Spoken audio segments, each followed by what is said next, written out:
Olá pessoal, tudo bem com vocês? Hoje nós vamos abordar um interessante assunto. Então, eu trouxe para vocês hoje uma análise que nós vamos fazer junto, que é analisar o sobrepeso e a obesidade. Tá bom? Então, olha só, primeiramente vamos analisar o cenário. A prevalência de sobrepeso no Brasil é de 52,5% da população.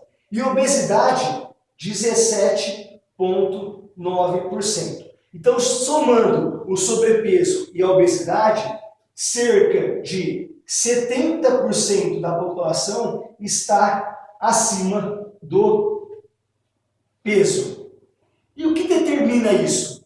Isso determina um sério risco para doenças cardiovasculares e metabólicas. Eu quero poder discutir com vocês algo que é de suma importância. Por quê? Porque muitas vezes o sobrepeso e principalmente a obesidade é analisado muito como um componente estético. Mas eu quero trazer para vocês uma nova análise. Por quê? Porque ser sobrepesado ou obeso, mas principalmente obeso, é um sério risco para doenças cardiovasculares e metabólicas. Então isso é algo que vai muito além de simplesmente a estética. E por que ser obeso, principalmente na região abdominal, traz sério risco para ter doença cardiovascular e metabólica?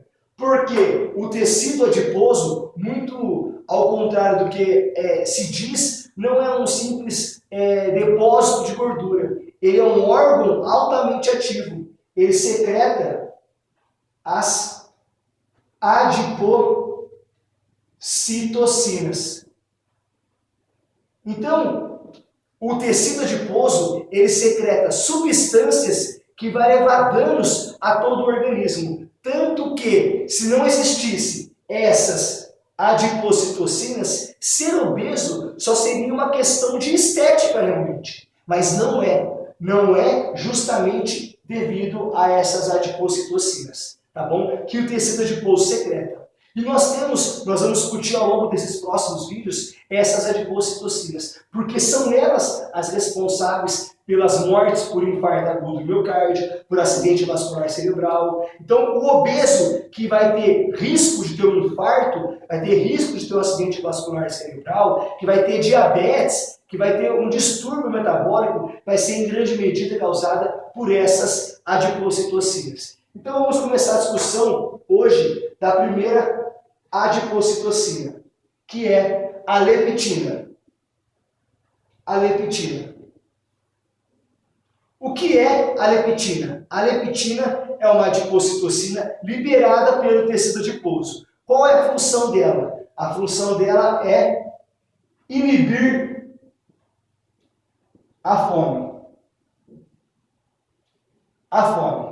Então, o tecido adiposo libera uma adipocitocina que inibe a fome. Por isso que nós não temos grande sensação de fome. Aí você pode falar assim, Rafael, eu tenho muita fome. Não, você não está entendendo. Eu estou falando uma fome exagerada, algo incontrolável, algo que você não consegue entender nem o porquê.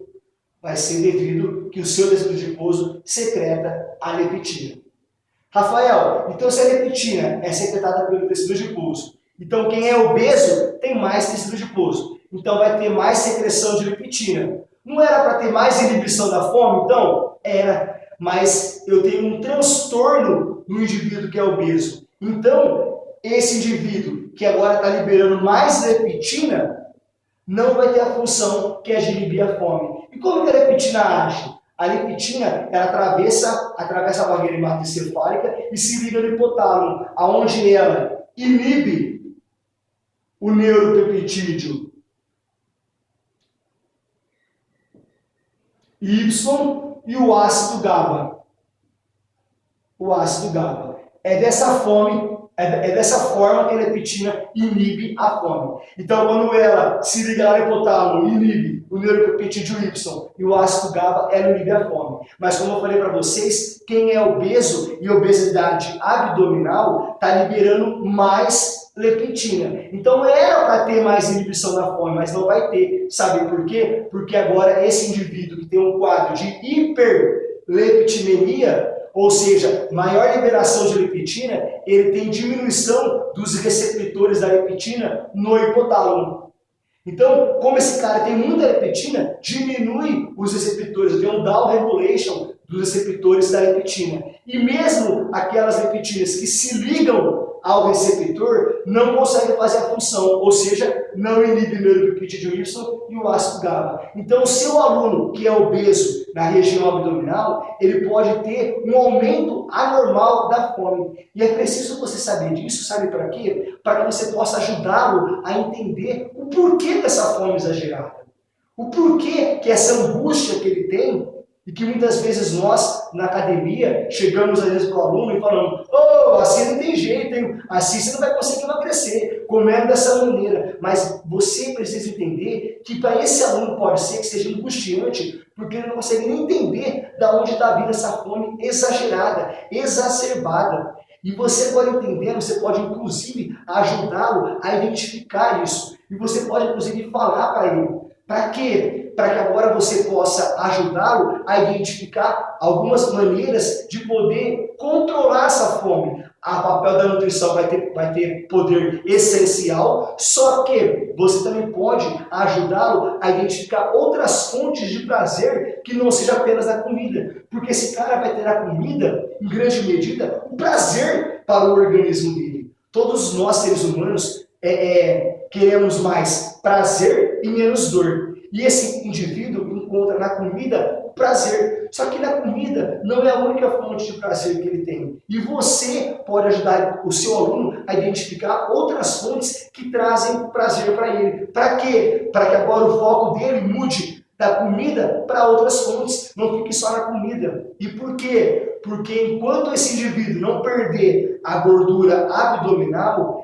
esse quadro ainda vai persistir. E as outras adipocitocinas, que eu vou discutir nos próximos vídeos, vão levar a todo um transtorno endócrino metabólico, tá bom? Então, Rafael, como que eu posso saber se meu aluno tem um risco aumentado de ter a liberação dessas adipocitocinas? Eu posso fazer análise olhando a circunferência abdominal. Muito mais do que analisar o percentual de gordura, porque o percentual de gordura não retrata realmente esse tecido adiposo que secreta essas adipocitocinas. Então, analisar o percentual de gordura é uma análise muitas vezes superficial para poder identificar essas adipocitocinas. E como que vai ser a análise da circunferência abdominal? Rapidamente aqui, ó. Vou pôr aqui.